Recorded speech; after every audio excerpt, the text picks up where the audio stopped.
dalam doa-doa orang beriman itu diulang-ulang.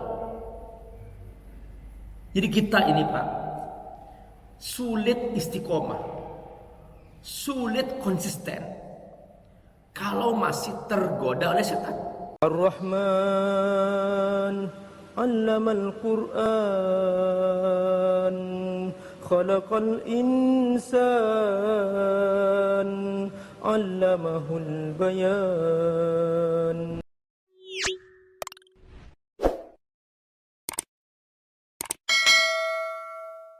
Mengapa ulama tafsir membedah dalam tafsir-tafsirnya itu tentang A'udzubillahi minasyaitonirrajim. Seperti Imam Ar-Razi misalnya dalam tafsirnya Mafatihul Ghaib, Imam Ar-Razi banyak sekali membahas panjang lebar tentang rahasia A'udzubillahi minasyaitonirrajim. A'udzu maksudnya aku mohon perlindungan billahi kepada Allah, minasyaitonirrajim dari setan. Bapak Ibu tahu nggak kenapa kok masalah setan ini diulang-ulang dalam Al-Quran, diulang-ulang dalam doa-doa orang beriman itu diulang-ulang. Jadi kita ini Pak, sulit istiqomah, sulit konsisten kalau masih tergoda oleh setan. Allah ingin hamba-hambanya tidak tergoda setan. Makanya Allah mengajarkan doa. Karena yang bisa mengendalikan setan ini hanya Allah. Jadi kita minta pertolongan kepada Allah. Dan banyak sekali masalah-masalah yang terjadi kepada manusia itu karena tergoda oleh setan. Misalnya nih Pak, ini bukan hanya masalah harta, tapi masalah fisik pun juga.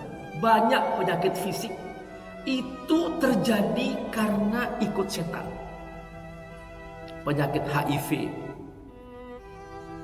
AIDS, itu karena ikut setan. Perzinaan yang gak terbatas, pergaulan bebas yang begitu mudah, mabok-mabokan, Allah haramkan semua. Yang sekarang muncul penyakit baru yang sangat viral di sosial media, disebut dengan penyakit zombie. Munculnya manusia-manusia berperilaku seperti zombie karena 24 jam dia harus mabok. Di Amerika sana, di sebuah kota namanya Philadelphia, itu setiap hari pemandangan di situ orang berjalan seperti zombie karena mabok. Tanpa mabok sudah dia menderita. Jadi itu kenapa? Pengaruh setan, penyakit fisik. Hampir semua dokter sepakat bahwa sebetulnya yang membuat seorang sakit itu karena pikiran. Jadi ketika pikiran tidak tenang, maka lambung naik. Ketika lambung naik, maka berbagai macam masalah muncul. Masalah paru-paru, masalah pernafasan, masalah jantung, itu semua dari pencernaan. Itu asal muasalnya. Makanya ada hadis sampai mengatakan bahwa Nabi menyebutkan orang yang mati karena penyakit lambung termasuk mati syahid. Saking seringnya itu penyakit dari lambung. Lambung dari pikiran. Jadi ketenangan hati itu penting sekali. Dan tidak mungkin tenang seorang hamba itu kecuali ikut Allah. Nah, untuk ikut Allah itu caranya bagaimana? Dia harus berhasil melawan setan. Nah, untuk melawan setan gimana caranya? Baca a'udzubillahi minasyaitonirrajim. Makanya nih perhatikan, saya bacakan teksnya. Apa kata para ulama? Min rahmatillahi ta'ala bi ummati Muhammad. Ini termasuk rahmat Allah kepada umat Rasulullah sallallahu alaihi wasallam. an arsyadahum ila ma yuslihu dunyahum wa ukhrahum. Mereka dapat bimbingan, yang bimbingan ini akan membawa kemaslahatan dalam hidup mereka, akan membawa kebahagiaan baik di dunia maupun di akhirat. Bapak Ibu tahu nggak? Kita ini kan hanya ingin bahagia. Soal fasilitas itu kan bukan jaminan bahagia. Bukan karena rumah mewah, uang banyak, orang pasti bahagia. Enggak juga. Justru banyak masalah terjadi di rumah-rumah mewah itu. Nah, jadi kebahagiaan itu bukan di fasilitas. Mohon diingat, kebahagiaan itu bukan di fasilitas. Kebahagiaan itu terjadi ketika seorang hamba dekat kepada Allah Subhanahu wa taala dan dia berhasil melawan godaan setan. Itu bahagia. Selama dia masih ikut setan, sekalipun didukung dengan fasilitas-fasilitas yang lengkap apapun, tetap tidak akan pernah bahagia. Senang mungkin oke. Beda Pak, senang dan bahagia. Kalau senang ini urusannya dengan nafsu. Senang makan-makan, senang ketawa-ketawa, senang nonton lawakan, senang, itu senang. Beda dengan bahagia. Bahagia itu urusannya dengan iman, urusannya dengan ibadah. Bahagia membaca Quran, bahagia zikir, bahagia sholat subuh berjamaah di masjid, bahagia menunggu sholat duha, syuruk, bahagia hadir majelis taklim, itu bahagia. Beda dengan senang. Nah, kalau senang urusannya dengan nafsu, kalau bahagia urusannya dengan iman. Nah, apa kata ulama tafsir? Suatu keuntungan menjadi hamba Allah. Dibimbing kita agar kita bahagia. Ila ma yuslihu dunyahu wa ukhrahu. Bahkan dikatakan wa 'allamahum kaifa yuhafiduna ala masalihim. Allah tidak bosan mengajarkan bagaimana setiap hamba Allah mencapai kemaslahatan hidupnya. Wa ma yuqawwimuna bihi a'da'ahu. Dan bahkan diajarkan kita bagaimana cara menghadapi musuh-musuh. Musuh-musuh maksudnya godaan setan, godaan maksiat, itu namanya musuh-musuh. Termasuk juga musuh-musuh yang akan mengancam, menyerang umat ini. Makanya Al-Quran banyak cerita tentang setan-setan, baik itu modelnya jin maupun modelnya manusia. Minal jinnati wan nas. Lalu dikatakan bahwa paling besarnya musuh dari manusia ini adalah iblis. Walamma kana akbaru a'daihim wa iblis. Maka diajarkan kita bagaimana cara kita minta perlindungan kepada Allah dari iblis. Faqad 'allamahum kaifa yuhafizuna anfusahum wa amwalahum wa dararihim min syarrihi.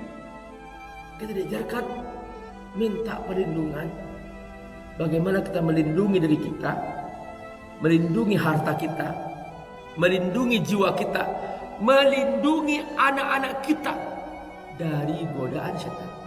Makanya Nabi, kalau ada sahabat yang punya anak baru lahir, langsung Nabi memegang ubun-ubunnya dan membacakan doa. Doanya tahu nggak? Minta perlindungan kepada Allah dari setan. U'idzuka bi kalimatillahi tammat min kulli syaitanin ham wa min kulli ainin walam. Itu. Ya Allah, lindungi ini anak dari setan dan dari pandangan-pandangan hasud. Ini semua Allah kita diajarkan. Makanya dalam surah Al-A'raf disebutkan, A'udzubillahi minasyaitonirrajim. Wa imma yanzaghannaka minasyaiton nazghun fasta'idz billahi innahu samii'un alim. Jadi kalau setan sudah mulai beroperasi untuk membuat kita terlena, dia duduk di rumah ada, tapi dari pagi sampai sore di rumah itu gak ada pahalanya, hanya pengen tidur, bangun, makan, mau baca Quran, malas, sukanya nonton, main game, ketawa-ketawa. Perhatikan, itu kan sia-sia. Mungkin orang berkata, itu kan Pak Ustadz kan mubahat. Iya, boleh, tapi jangan berlebihan. Jangan sampai sia-sia. Jadi sia-sia itu Pak, termasuk dosa. Orang beriman itu hitungannya setiap detik pahala. Jadi kalau kaum materialistis berkata the time is money, waktu adalah uang. Tapi orang-orang yang beriman, dia berkata the time is reward, waktu adalah pahala. Jadi ketika dia sia-sia, dia dosa. Makanya setan berusaha bagaimana caranya supaya orang ini sia-sia. Iblis itu nggak pernah mau berhenti untuk menggoda kita dengan segala cara. Boleh jadi seseorang dia rajin sholat berjamaah di masjid, tapi dengan kesolehannya malah sombong, merasa dirinya paling soleh, paling ahli surga. Ini juga masalah. Setan nggak pernah berhenti menggoda. Makanya pembahasan tentang pertama-tama dari tafsir itu Pak, temanya apa? Tentang rahasia a'udzubillahi minasyaitonir rajim. Ini makanya ketika kita fa inda isaratihi lil ghadab, pas kita sedang marah misalnya, itu ingat selalu. Ingat Pak, kalau ibu-ibu ngomel, bapak jangan menanggap serius. Insya Allah ibu itu karena sayang ngomel itu. Tapi kalau bapak, jangan sampai Pak ada kata-kata kasar kepada istri. Karena istri titipan Allah Subhanahu wa ta'ala. Ya sekalipun ibu juga harus ngerem, jangan sering-sering, karena juga kadang-kadang suami nggak sanggup juga. Ya, tapi bapak harus paham, semua istri sejak zaman Nabi Adam sampai hari kiamat itu harus selalu ngomel Pak. Itu bukan marah sebetulnya, karena sayang. Ya, karena sayang. Ya benar Bu, benar Pak. Jadi ibu itu karena sayang. Nah makanya bapak jangan sampai marah. Sampai-sampai Allah turunkan surah An-Nisa. Kenapa? Itu titipan Allah. Bapak buka Quran, ada nggak surah Ar-Rijal? Nggak ada Pak. Kenapa kok surah An-Nisa? Karena Allah nitip, nih hambaku paling lemah, tolong jaga. Jadi Allah kasih ibu ini kekhususan dengan konstruksi psikologis dan fisiologis itu memang untuk tugas khusus, namanya hamil dan melahirkan, menyusui. Itu semua butuh perasaan. Dan untuk perasaan itu memang kadang muncul omelan-omelan. Makanya ibu itu harus sering ngomong, karena kalau enggak dia akan sakit. Gitu. Bapak harus paham. Minimal per hari 24.000 kata. Itu. Kalau bapak-bapak banyak omong itu beda. Ya. Itu berarti sudah mulai pindah menjadi ibu-ibu. Jadi makanya bapak itu yang dipentingkan di rumah itu bukan banyak bicara, wibawanya. Ibu itu Pak nyuruh anak tuh, nak bangun, nggak bangun tuh anak, 10 kali nggak bangun. Bapak dehem aja, tuh bapak kamu datang, langsung dia bangun pasti. Bapak tuh modalnya dehem aja, gitu. Tuh bapak kamu datang dari masjid, bangun, langsung dia bangun. Jadi beda. Ibu ini nyubit anak Pak, itu nggak akan diingat. Silahkan ibu nyubit anak berkali-kali, setelah dicubit lupa tuh anak. Tapi bapak mukul sedikit aja pakai lidi, pukul tas anak, seumur hidup anak itu akan ingat. Saya yakin bapak masih ingat pernah dulu dipukul oleh bapak, misalnya orang tua, ayah misalnya, masih ingat. Beda. Makanya bapak hati-hati, jangan sampai sering marah. Itu karena ketika marah setan masuk. Setan masuk, mata melotot, tangan bergerak. tangan bergerak, kaki nendang. Itulah dia cara iblis menghancurkan sebuah rumah tangga. Dan di situ disebut dengan istilah KDRT. Makanya kata Allah apa dalam surah Al-A'raf? Wa imma yanzaghannaka minasyaitani nazghun. Kalau sudah mulai ada tanda-tanda setan mulai menggoda, setan sudah mulai masuk dalam diri kamu, segera fasta'idz billahi, segera minta perlindungan kepada Allah. Innahu sami'un alim. Allah Maha mendengar, Allah mengetahui. Assalamualaikum warahmatullahi wabarakatuh. Alhamdulillah wassalatu wassalamu ala Rasulillah wa ala alihi wa sahbihi wa man. Teman-teman rahimakumullah, Abi Amir mengasuh sebuah pesantren FAT Institute. Pesantren FAT ini ada di Jakarta, ada juga di Sukawangi, Bogor. Mereka rata-rata adalah anak-anak yatim duafa dan mereka belum punya asrama, belum punya masjid, dan juga mereka membutuhkan pembebasan lahan untuk pesantren. Teman-teman, membantu para penghafal Quran adalah menyiapkan mereka punya masa depan yang cerah, dan otomatis kita juga membantu diri kita sendiri, karena dengan membantu mereka menjadi penghafal Quran, menjadi para ulama, semua kebaikan yang mereka kerjakan, setiap huruf dari Quran yang mereka ulang-ulang, kita semua kebagian pahala. Bukan hanya itu, nanti di alam akhirat, di surga, mereka akan datang menyambut kita dengan mahkota yang indah. Dan kita semua yang berdonasi untuk mereka akan diberi mahkota yang indah di pintu surga, sehingga kita semua bahagia selamanya di akhirat.